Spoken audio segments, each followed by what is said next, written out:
This speaks to the New York State Energy Plan, which is why we're getting hammered with all of this. And I have to say at the outset, we're not paid by anybody. We do this on our own dime.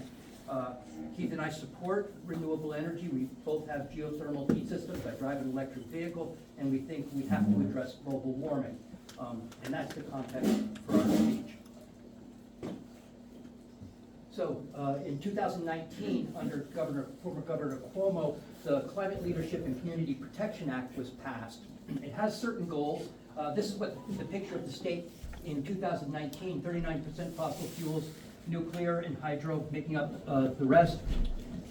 In 2030, this is just a few years away, we're supposed to be at 70% renewable energy. That's all the hydro in the state, plus the wind, plus solar. And in 2040, 100% carbon-free grid, and we're going to need a lot more energy too. By 2050, 85% reduction in statewide greenhouse gas emissions. I should have warned you, there's a lot of numbers, and I'm sorry for that. Yeah, and also, the reason this pie is bigger is because, like Dennis said, we need more energy. We're supposed to get 100% of it carbon-free by 2040, 100% carbon-free by 2050 also, but the pie is bigger too. They expect the pie to double. In other words, by 2050, possibly double the amount of electricity that we're currently using. Well, that's one of our best clients there. Don't take that away. This is why. This is partly why there's a big push for air source heat pumps downstate, well, everywhere, and electric vehicles. So these are some of the reasons that it will double. This is a quote from the people who wrote the scoping plan, some of whom we know. Wind, water, and sunlight will power most of New York's economy in 2050. So if you're a person who lives downstate, and you're thinking, gee, we can get off the fossil fuels. I don't come up here to upstate too much anyway, so it doesn't really matter what's happening up here in terms of impacts. This might sound like a great plan, but if you live up here, you might have a different idea. And a lot of folks up here do have a different idea. A lot of folks are concerned, and a lot of groups like this. Yes. And so I just want to point out that there's a growing coalition of individuals. One of them is going to be talking to you after we're done, with Stop Energy Sprawl. These are all communities that are concerned, like you are concerned, about what could be happening. And it's not just communities that are concerned about this. When the CLCPA, when the Climate Leadership and Community Protection Act first came about, there was a lot of pushback from labor as well. Why was labor concerned? Well, they could see the writing on the wall. Where are these things made? They're made in China. If you look at the manufacturing supply chain, most of the aspects of solar production, for example, it's happening overseas, and people are asking themselves, do we want to lose our well-paying jobs to jobs where we're just going to be unpacking solar panels that are made in China? Yeah, one of the arguments the state will tell you is lots of green renewable jobs. This just isn't true. The 30,000-acre Alley Cat wind farm proposal in western New York, after the bulldozers are gone, will employ 13 people permanently. The Mill Point project, about which Steve Hellman may speak, some thousands of acres, 2 or 3 employees. So there are no jobs in this business. And here's the real irony of this as well. If you look at the grid, we kind of talk about it as a tale of two grids, because we've got upstate and we've got downstate. When you look at our grid upstate, right now, we already have a pretty clean grid. It's basically almost carbon-free. We use very little fossil fuels upstate to make energy, because we get our energy from other things, nuclear power, hydropower. It's downstate where the problem is. That's where they're burning so many fossil fuels. And so the irony here is that we are going to be basically taking on the burden for solving a problem that's not our problem. So we should be looking at what the plan is. Okay, this is the New York State Environmental Research Department Authority. They work with the Climate Action Council to come up with this concept, which would be predominantly based off of intermittent wind and solar. Let's look at She's going to want you to speak up. Okay. So this is basically what you're seeing as the NYSERDA's plan for how do we get from where we are today, 2020 to 2050. And so what you're seeing is a pretty massive, the reduction of fossil fuels, pretty massive ramp up of these other things. And so why is it such a big ramp up? Well, part of it is we need more energy if we're gonna electrify things, that's part of it. But a large part of this is something else. It's the fact that the particular resources that we're talking about have a very poor performance. They have low capacity factors. So, for example, you know, if you have John spoke to this a little bit already. In New York State, we rival Alaska for being a terrible place to put solar panels. 14% capacity factor means that if you have 100 megawatts of solar, you're gonna get 14 out of it. So that's what the 14% capacity factor means. So it's a lot of numbers, I'm sorry, but it just means you've got to install 7 times as much to get the average generation that you're looking for. Wind is not much better. Upstate here, we may have 20–25% capacity factor from wind. That's like a car that runs one out of every 4 days. On the other hand, nuclear, over 90% capacity factor, and even, I guess we don't have, we have hydro. So hydro is up in the 80s for capacity factor. Yeah, so you're seeing this massive ramp up, basically you have to overbuild these resources to give you, to give you the same amount of annual energy that you would be getting otherwise. And You don't get it when you want Right. it, so that means in the summer, you're gonna have so much energy, you can't use it. California already has this problem. They dumped enough energy to drive New York City for a week last year because nobody wants their extra summer sunshine. And there's nothing that will store it, and in the winter you get almost nothing. So you don't have, it's intermittent energy, that means you don't get the energy when you need it. You're gonna get the 14%, but not when you want it. And so this is another interesting piece here. What's this cornerstone? Well, okay, we're gonna reduce our fossil fuel use, we're gonna build these other things as well. But then you're gonna have times when you don't have the wind, you don't have the sun, and your batteries are depleted. What are you gonna do then? You have to have some other backup generation, some other dispatchable emission-free resource. And the question is, how much of that do you have to have? You need, capacity-wise, about as much capacity as all the fossil fuel you had to start with. So even if you're not relying on it as much, you still gotta build a lot of things to back up everything else. There's costs involved in that. So this is a picture here of We saw the wind, yeah. the wind performance. So you can see, you know, there are wind resources here in the country. Most of it's here. There's a little bit here, but this is where most of it is. So what that means is the wind turbines here, we have to use larger blades. We have to have larger ones in order for them to make a comparable amount of energy. Let's look at solar. Like Dennis said, we're competing with Seattle and with Alaska for being like one of the worst places to do solar here. Anyhow, so let's break it down. Let's break it down and find out how much of this stuff we would actually need. These are NYSERDA's numbers. This is the state's numbers. Their projections of how much we would have to do to implement the plan, the chart that we just showed you. Large-scale solar, about 55,000 megawatts would have to be built over time.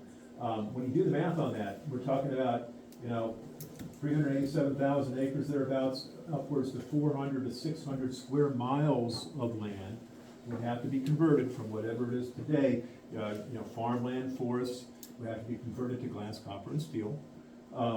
Break it down over the 27 years to 2050 or 26 years, 22 square miles of land would have to be lost every single year to solar panels. Imagine taking an area about the size of Albany and coating it with solar panels and doing that this year and the next year and the next year. That's what the state's saying we would have to do, and that's just the solar part of it. So what about the wind? 10,000 megawatts of wind, plus a bunch of imported wind from some other state who has nothing to do to give us their energy. But how much wind we're talking about? 10,000 megawatts. Break it down. We're talking about upwards 2,000 turbines or so that would have to be built upstate. Boy, new wind turbine upstate every 5 days, starting today, Yeah. starting now. That would, and it'll be doing this for the next 26 years. And this is what we're talking about. You already seen some visuals on this, but these are big things. This is actually the model that's being proposed by New Leaf right now. And by the way, these little green things, those are trees. So we're talking about pretty big monsters. This is another picture that shows you the rude awakening that the folks in this community have received. You heard about the New Leaf project. That's the one we're concerned about at Stark initially. But as you've heard, Terrigen is knocking on doors and trying to get people signed up for these leases that could potentially have 50 to 100 of these things in this community. So offshore wind, how much of this would we need according to the state's plan? Again, it works out to be about a new wind turbine offshore every 5 days starting now that would have to be installed. And then wired up to shore and hooked into. All right. Again, the wind doesn't always blow, the sun doesn't always shine. You need other things to support it. You need a lot of transmission. They say basically you need twice as much transmission if you're going to go with the predominantly renewable wind and wind and solar solution. Now, if you're going to also electrify everything, you're going to have to quadruple it. So we're talking about a lot of new transmission lines. You may be aware that that your utility, whoever, NYSEG or whoever it is up here, can now pass on the costs of new transmission. As Keith said, doubling our current grid, can pass on those costs to you. And probably Steve will talk about the current budget. In the current budget proposal, the developer will be able to take land by eminent domain to run transmission.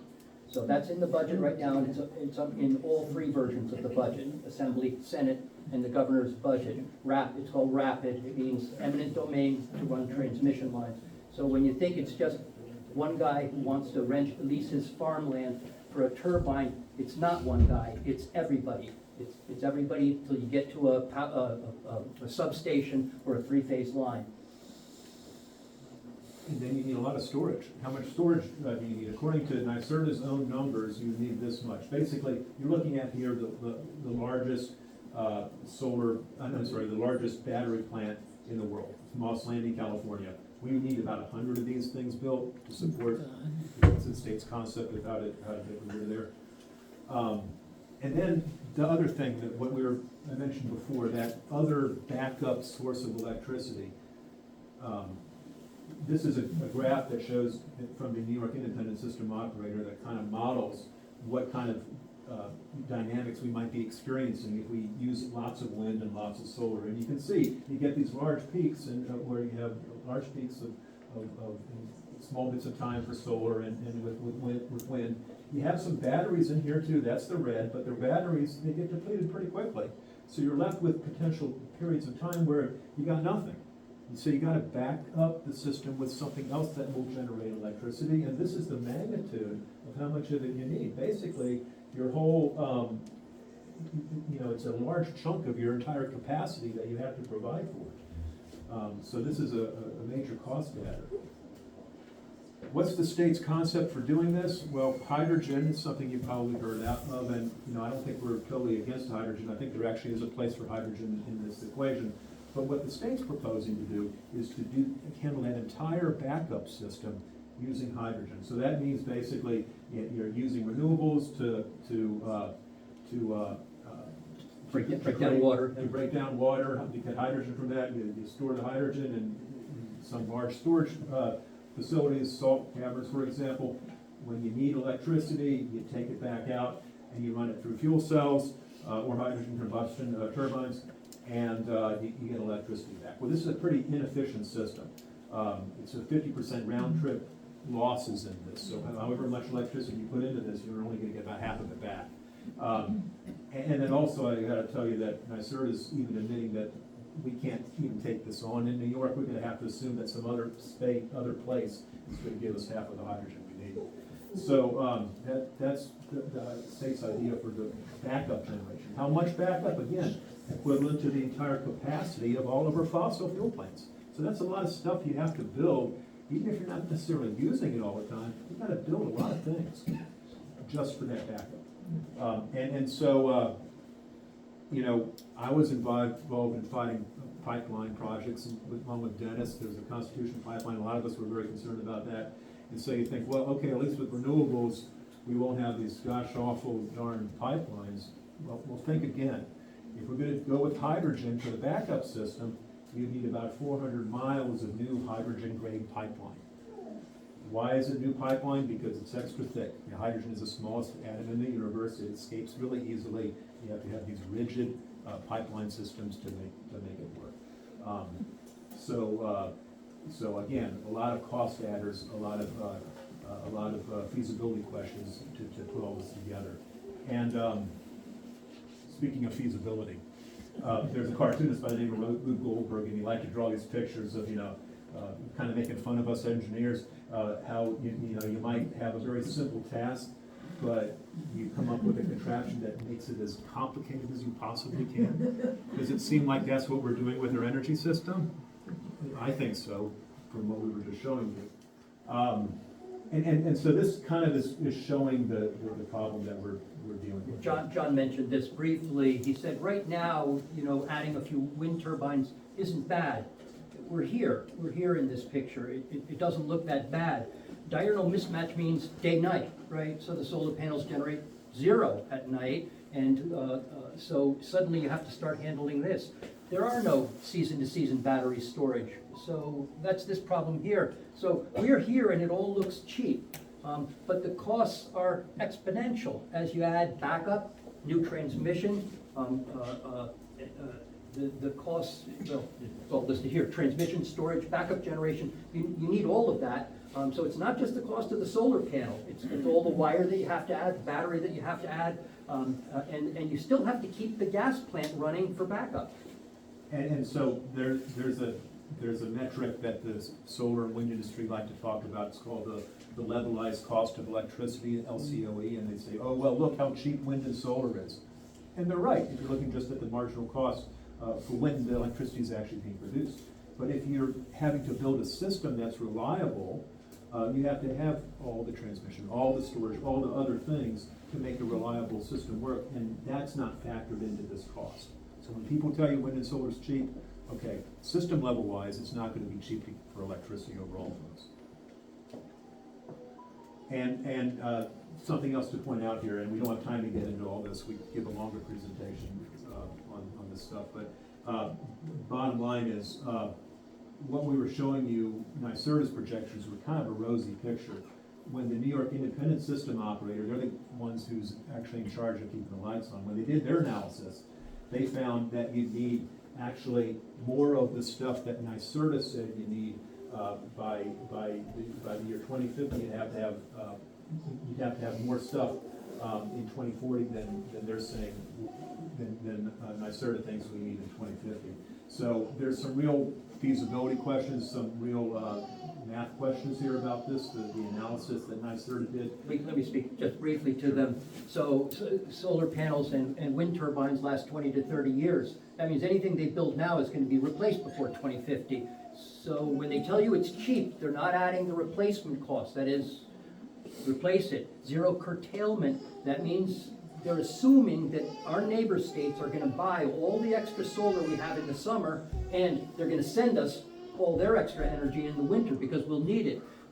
Underestimate storage and transmission. All the storage that Keith talked about being estimated by the state, by NYSERDA, wouldn't keep the lights on in New York City for one day if it was fully charged, and the next day you'd be out of luck. Renewable imports and exports. Other people are looking at this. The North American Energy Reliability Corporation is looking at this, and they've said, New York, you shouldn't be so sure that your neighbors are going to have energy to send you. New York is assuming it can triple our energy imports, and of course it wants to sell everything extra that we have. But our neighbors may not have anything to give us, and we hope this is true, that they're underestimating opposition to this plan. So one other thing, we just stuck this slide in here at the last minute when we heard Jonathan talking about it too. It's pretty relevant here. So some folks will say, well, at least let's do something, because at least every watt hour of solar or wind that we put into the system, that'll at least reduce some fossil fuel consumption, right? Not necessarily. Not necessarily. Why is that? It's because of the real-time inefficiencies of having that backup generation. So let me just explain briefly. So today, we get a lot of our electricity from gas, okay? Some of them, it's a combined cycle plant, so it has about 60% efficiency. Okay, these are big plants that make a lot of electricity. When you throw solar and wind into the equation, you get into circumstances where these are gonna get priority if that's what the state wants, and then you're gonna have to cut this thing on and off, which doesn't work that well. These things don't shut on and off that easily. And so you can't use this kind of system. You either have to take a big system like this and run it in hot standby, so it's able to come in when it needs to, which means hot standby means you're burning gas even when you're not making electricity. Or you have to build these other things, which are more simple cycle plants that can respond rapidly to fluctuations in wind and solar, but they're a lot less efficient, okay? So there's a trade-off here. You might find yourself adding a lot of wind and solar, but the amount of gas that you're burning for your whole system may not change a whole lot. And we'll speak to that. Are we gonna speak to California? Yeah. We're going to talk about it right now. So what are the consequences of having a system that's this Rube Goldberg picture? Well, you fail. And what does failure look like? So here's a some picture of examples. California, and one of the things that I try to keep reminding people is, we can look into the future. California has been trying to do this for 20 years. California has deserts, California has sunshine, they can put their solar panels in the deserts, they don't have to plow up the farmland for it.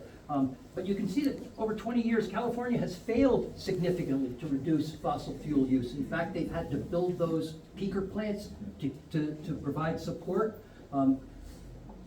Cost of per kilowatt hour in California is about 80% higher than it is for everybody else. In other words, their energy is not cheaper, it's almost double the average.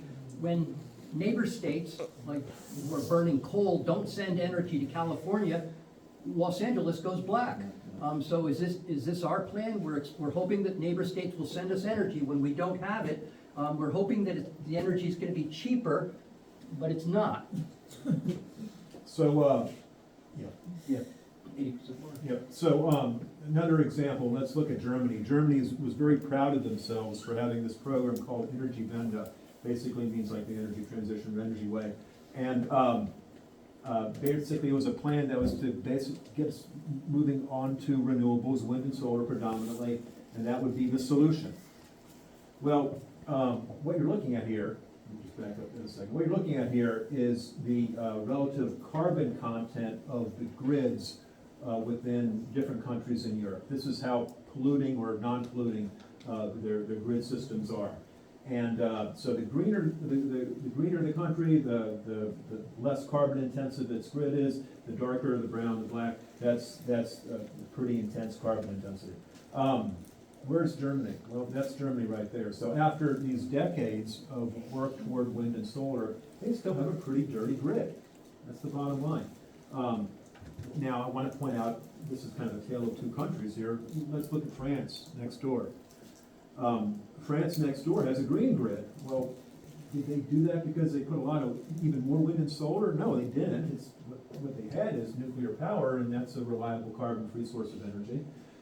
So this is kind of instructive to see what kind of things work, what kind of things don't work. And this picture, I think, here is very useful because you can see how much capacity they've added of solar, how much capacity of wind they've added, but a lot of times it's just not producing. So if you look at the big bars here, these long bars, that's how much, and think about New York. That's the 55 gigawatts of solar we plan to build, the 17 gigawatts of offshore wind, 10 gigawatts of onshore wind. That's the long bar, that's how much they're gonna build. But if you look at the little dark bit in here, that's how much you get, right? So it's a difference between capacity factor and what it actually generates. And unfortunately, the people who designed the plan didn't know the difference. And so, you know, you don't have to look just across the country or around the world to find what failure looks like. You can look at it right here in New York, very recently here in New York. You all probably know that the Indian Point nuclear power plant was shut down a few years ago. And a lot of folks were saying, oh, well, that's going to be replaced real quickly with a bunch of wind and solar. That didn't happen. When they shut down Indian Point, you know, nuclear power went down statewide. Fossil fuel use went up, skyrocketed. And actually, we even had to import more electricity to make up the difference. There was some increases in wind and solar that have happened, but it's not, this is the consequence. When we make decisions of shutting down carbon-free nuclear, fossil fuels is what replaces it. And sure enough, 2019, that's the year that the Climate Leadership and Community Protection Act was passed, in 2019. We're burning more fossil fuels today for electricity than when the act was passed. So we're going the wrong direction. And just to add to that, again, I'm sorry for all the numbers, but when, in 2019, the CLCPA, the plan was to have us 70% carbon-free by 2030. You can see that we were actually almost there. You know what? Another 10% here, and we would have done it. Instead, we've gone backwards in the, in the 4 years, 5 years since it was passed.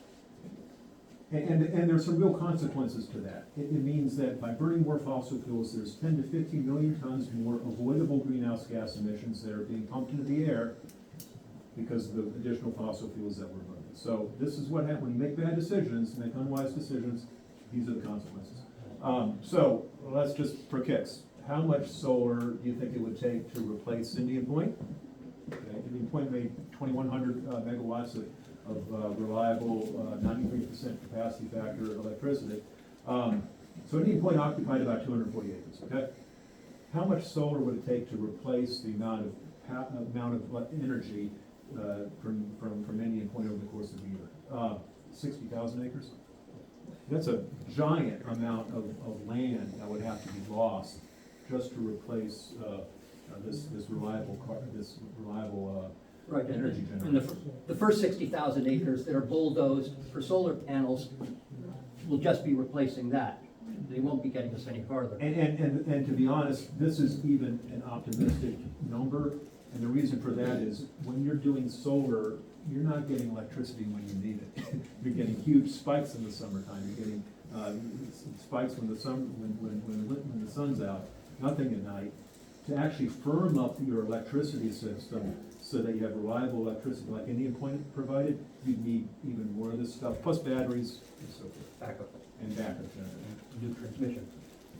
So let's talk about wind. How much wind do you think it would take to replace Indian Point? How about 1,300 wind turbines? Okay, that's about as much as being proposed up here. So the downstate folks who decided that they really needed to shut down Indian Point, you know who to blame for the first 1,300 wind turbines that we're going to be seeing up there. When I lived in Florida for about 20 years before coming up here, I was very involved with environmental groups. I was very involved with Sierra Club. One of the things that we were concerned very much about was urban sprawl, proliferation of human development across the landscape.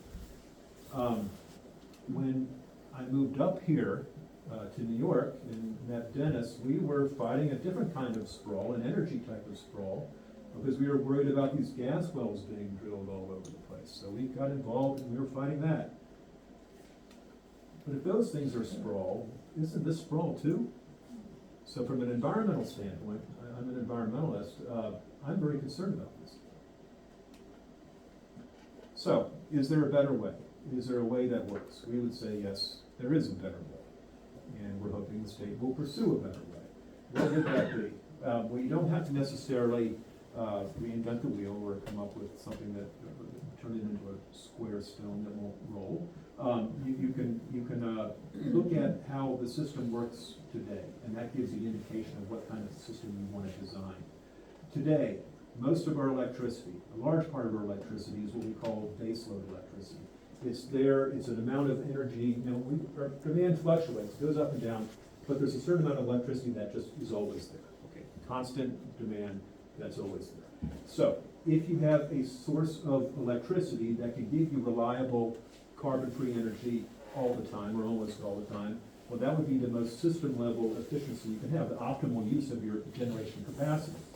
So, we would agree that firm carbon-free capacity is important, but not just as backup, but as the backbone instead of an efficient decarbonized grid. So, if you have a source of energy that can operate all the time, let's use it. If you have a source of energy that doesn't need backup because it's already reliable, then let's use that. If you have a source of energy that's giving you electricity when you need it, so you don't need the storage to move it from when you're getting it to when you need it, then let's use that. So, what might that mean? Well, if you look at different countries around the world that have successfully decarbonized their grid, the big ones, how did they do it? Well, they did it with hydropower, they did it with nuclear power. Those are carbon-free sources that run continuously, or almost continuously.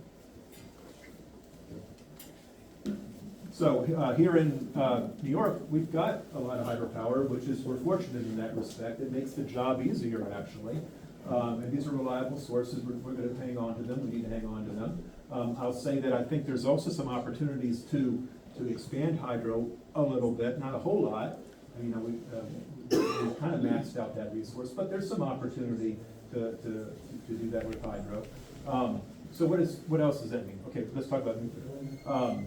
So nuclear, here in New York, we have some reliable nuclear assets that have been around for quite a while. Fitzpatrick, Ginna, 9 Mile Point. These are our upstate plants. They're reliable. They produce firm carbon-free electricity. What I need to tell you is that even NYSERDA, with its crazy plan, even NYSERDA was assuming that its plan would hold on to these. So if we don't hold on to these, then the picture becomes even more unrealistic. So it should be a no-brainer to hold on to these nuclear power plants. Okay, they have licenses that are going to have to be looked at and renewed, and if we're smart, we'll renew them. If we're stupid, we will, we won't, and then we'll be even a bigger hole than we're in right now. So, in our view, we should be relicensing these nuclear plants, but to then have a system that makes sense, something that actually will work, instead of the thing that NYSERDA has put forward. We probably need to build more of these things, frankly. And this is where there's some good news. There's a lot of great technology that's coming down the pike. There are projects like the Natrium reactor in Wyoming. That's the sodium-cooled reactor. AP1000 Westinghouse. That's proven technology now. There's some great opportunities here if we're willing to pursue this. Other countries are doing it, and we should get on board too. And this is part of the reason why. If you just look at the map, a nuclear power plant, very small footprint. On the other hand, if you're trying to do it with wind, you're trying to do it with solar, much more land than you need. And this is another visual of, well, so that's the land concept. You talk about material intensity.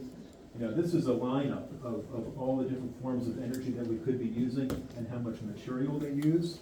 Don't let folks tell you that renewables are not an extractive resource. They're a very extractive resource when you look at what goes into making them. The nuts and bolts, the steel, the lead, the aluminum, copper, all this stuff. If you're talking about wind, you're talking about a whole lot of steel, and you're talking about a whole lot of cement. Okay? The smallest footprint here in terms of material intensity is actually nuclear power. And so this is an example of a wind turbine. People say, oh, well, as nuclear reactors, they have a big concrete dome. Isn't it a lot of concrete? Well, yeah, but it's also a huge amount of electricity. On the other hand, you need a huge amount of concrete every time you put one of these wind turbines in, which produces far less electricity.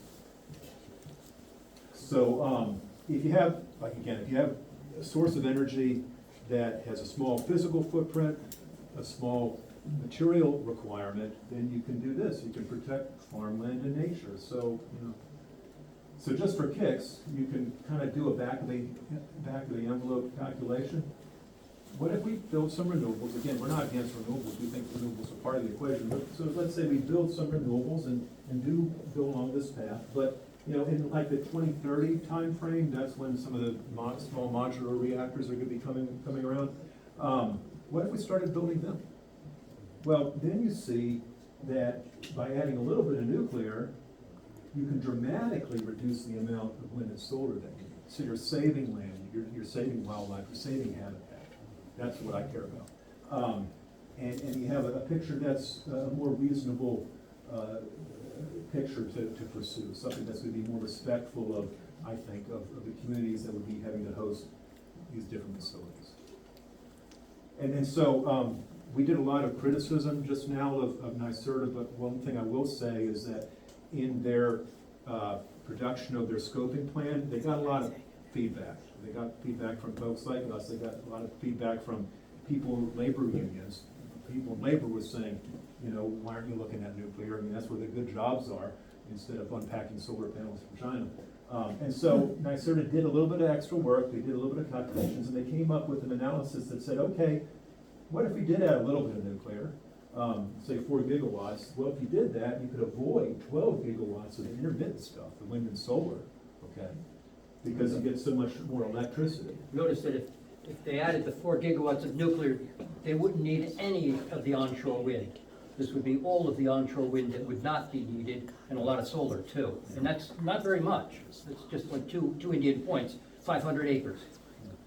So, and then you also, you can save on a lot of the backup generation that you don't need, a lot of the solar. And transmission. And transmission that you don't. So, you know, again, we think we need a balanced approach, and this ought to be part of the equation. But don't just ask us. How about this guy? This is Dr. James Hansen. He's often considered the grandfather of climate change. He was the one back in the 1980s who made national news testifying to Congress about the reality of climate change. This is him in 2022. Okay, this is him testifying to Congress in 1988. This is him in 2022 when he was sitting next to me at the Climate Action Council public hearing, and he got up and basically read them the Riot Act, saying, you know, New York State, you're really screwing this up. You're going to be the Germany of the United States in terms of the failed energy policy. We need nuclear power. So here you have the father, who brought the attention to climate change to the forefront of awareness, and he's saying we need nuclear power too. So anyway, one of the things, I guess we'll get close to the end here, but I would say that there's a lot of animosity, as you know, right now between the parties in Washington. One thing that there is a little bit of common ground on is a growing awareness at the congressional level that if we're going to actually reduce our fossil fuel consumption, nuclear needs to be part of the equation. So here's Secretary of Energy Jennifer Granholm. We're bullish on advanced nuclear, it's dispatchable, clean baseload. Let's bring Morgan on. This is John Kerry. I saw him in New York City a few months ago for a climate talk, and this is a guy who, in his past, he was very much against nuclear power, but he's come around and said, "Oh, we need this if we're serious about addressing climate change." So, Sure. This is a picture of world energy consumption. So in the big picture, it actually doesn't matter what we do in New York State. We're not going to make a big difference in stemming global warming, as important as it may be to us, because developing world, right now, they're burning crops, they're burning wood, they're burning coal, they're burning oil, they're burning everything. They want to have schools, they want electricity in their homes, they'd like to have hospitals, and they're going after it, and they're trying to generate energy any way they can.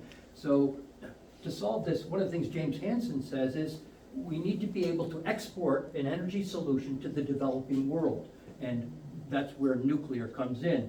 In this picture, you can see what things are reliable, fossil fuels there when you need it, combined cycle, fairly efficient, scalable, you can build it bigger, polluting, yes, carbon emissions, yes, solar and wind, reliable, not, efficient, not, scalable, not, but they don't generate any air pollution or carbon emissions. Hydropower, for most of the developed world, it's not scalable. We in New York cannot add a lot more hydropower, and that's true for most of the developed world. Nuclear power checks all the boxes. Do we have safety here?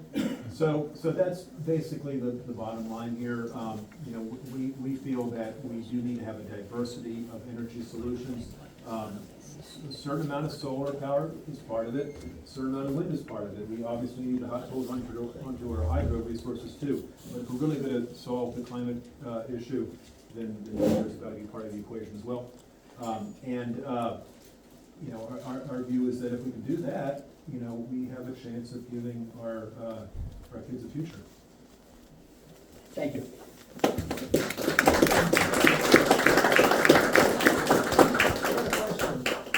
Yes, So I got a question.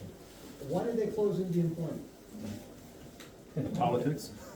Well, I also at one time, they were gonna put a nuclear plant up on Long Island, decided not to. Yeah, because sure, of sure. yes. But if they had done that, If you're gonna go nuclear, where do you think you're gonna build these plants? Upstate? well, They're not gonna be downstate. all of the places that have nuclear plants, again, a 9 mile, all of those places would be happy to have another. The people down in Buchanan, New York, where they took Indian Point away, would be happy to have another. That employed 1,000 workers at very high, we don't have our pay scale here, but they're the highest paid workers in the energy industry, and it employed 1,000 workers. So I think there are places, one of the things, we didn't get to talk about all this stuff, we cut this quite a lot. As you may know, under 94C ORES, the Office of Renewable Energy Siting, this enables the state to bulldoze over local law. They don't have to pay any attention to your local laws if you say no solar or no wind. And they don't have to do a full environmental review. So So that's that's gonna be that big project they're talking about putting through. here. any big project, anything Yeah. over 25 So what megawatts. we need is a change in Albany. That would do things Well, first. absolutely. So, Yeah. so one of the things we didn't talk about was local law. I would like to see local law preserved. That is, any community that Well, really it's too wants to late have now. this. It's too late now, they already did the power grab and got it all. Yeah, I don't think that it's too late. How did you stop it over in Litchfield then? That's before they even came up with this Renewable Energy Commission in Albany. Well, towards the end, they actually did have that, it was under Article Article 10, 10. yeah. Very similar process, just a little slower. And they did listen a little bit better to They community. did listen better. We had some, we ran into some luck, there was a air navigation aid that kind of just convinced the company to move away. So we had some luck in the end, but we also did write a very strong local law with substantive standards, and they're supposed to respect that. So if they don't, that gives rise to a legal case, right? So we should not just roll over and say, oh, we can't do anything about it, you know, it's a train rolling downhill, no way. You know, you should fight it at every level. And particularly with laws, with comprehensive plans, zoning, all of these things have a place, and they all support and bolster your arguments, so. Absolutely. But you're also right, we need And to have and it's changes a in great Albany. segue to the next Communication with the town board presentation. and Town Start? What's that? Has the town board and from Start contacted you where they can hear all this information you had? No, I did submit written comments, but As did nobody's Keith. got So did I. We actually offered that to them, Yeah, but I don't think they're gonna go along with this. I think, you know, they would be looking for it to come in because it benefits the town financially. So what can you do? Okay, that's what we're gonna talk about next. Okay, what can you do? Okay, first of all, you've been sitting for an hour and a half. Let's stand